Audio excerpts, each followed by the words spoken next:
Hi boys and girls, it's Shane in my sci-fi themed Airbnb, and my housekeeper has let me know we have an issue. And it's still appraisal day, so I've got to get back and get my place ready to appraise. She's done a good job, it's almost clean already.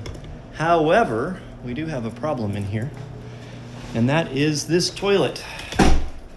Apparently, even on starships, toilets are things that we have to take care of. So from what she described, when the toilet is flushed, yeah, look at that water coming out.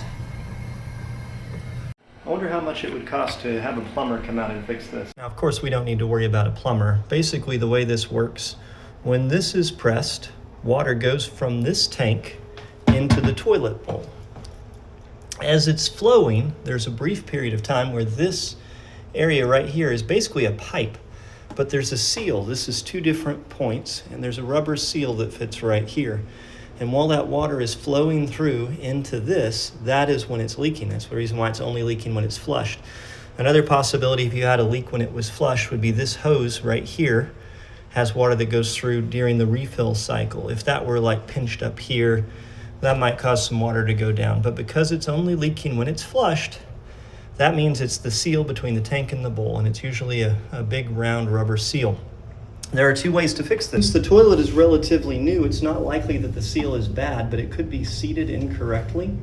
Either way, I'm going to cut off the water flow. So I'm going to reach down to where the valve is that lets water go into the toilet tank. And I'm going to shut the water off so that there's no more water going into the tank. Now I want to let as much of the water out as I can. So we're just going to flush everything out. And the tank shouldn't refill. Oh, looks like I didn't get the water cut off properly, so let's try it again. That's better. The valve needed one more crank, so let's empty the water out as much as we can.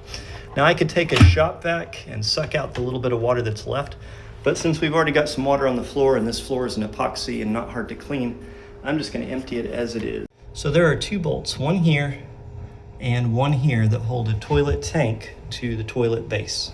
Most modern toilets, these are going to be held on by wing nuts. So I'm just going to reach under, and by hand I can undo these wing nuts, which is going to remove the pressure, just like that, that seals the tank to the gasket. So right now the gasket isn't going to be under any pressure. Now once I'm finished with this, I'm just going to lift the tank up and see how the gasket looks. So this should just lift straight up. So to show you where the gasket is, it is right up and under here. I'm just going to pull the gasket off by hand. It just slides on. It doesn't have to be screwed on or anything.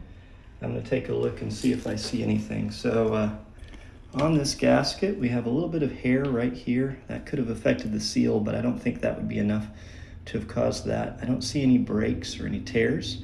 If I want to replace this, it'll cost me like $5 at my local hardware store, if even that much. So it's a very inexpensive item. But you can see it's got a hexagon pattern. That's how it fits over the washer at the bottom of this tank. I think I'm just going to put it back on, and I'm going to increase the compression from the bolts on either side. They were really, really loose. I don't know if somebody tinkered with them or just wiggling over time caused them to come loose, but I think that reduced the compression or the squeeze on this gasket that caused it to keep a good seal and not allow any water in. But before I put it back together, I'm going to scrub it off really good to get rid of any debris. Hi, Shane. Let's give it a good rinse. I'll just use a little bit of ordinary hand soap. Ought to be fine. I couldn't get a good camera angle while doing that just because of the tight space here. But more or less, I made sure that the gasket aligned with that washer on the bottom, or the nut that was on the bottom that was hexagon shaped or octagon shaped.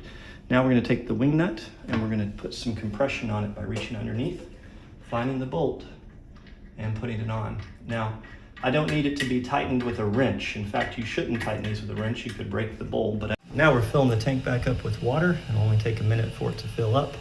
And we'll give it a test flush and see if we still have a leak. This guy is one of my favorite little knickknacks we have in here. Although we're still having trouble with the tribbles. If anybody has any tips for getting rid of tribbles, please let me know. So with a piece of dry paper towel, or mostly dry, we're going to give it a flush and see if we still have a leak. Oh, still leaking. Sometimes the simplest thing doesn't fix it, so now we're going to have to escalate just a little bit, but it's going to be okay. It's still not going to take us long. What I'm doing is wiggling it back and forth, which is loosening up the bolts. and then I'm tightening them up while I'm wiggling. So that way they get a little bit tighter. So just kind of pushing down. Now this side is a little looser. I can tighten it up a little bit more. And I'm going to push down, tighten this side a little bit more, just to increase the amount of compression I can get on that gasket to see if we get enough to have a good seal. If that doesn't work, then we're going to go to the store and buy a replacement gasket. All right, we got a piece of dry paper towel. Let's see if we did any better with just tightening the gasket. Oh, it didn't splash out at all. That's a win. The common mistake we make is when something doesn't work, when we try a fix, we just assume we have to move immediately to the other one. Sometimes you just got to double down on the first fix, right? So this fix cost me some paper towels and about 15 minutes of time. And that's counting filming it. You could probably do it much faster. Believe in yourself and keep trying when other people would give up, and you'll be amazed at the things you can accomplish.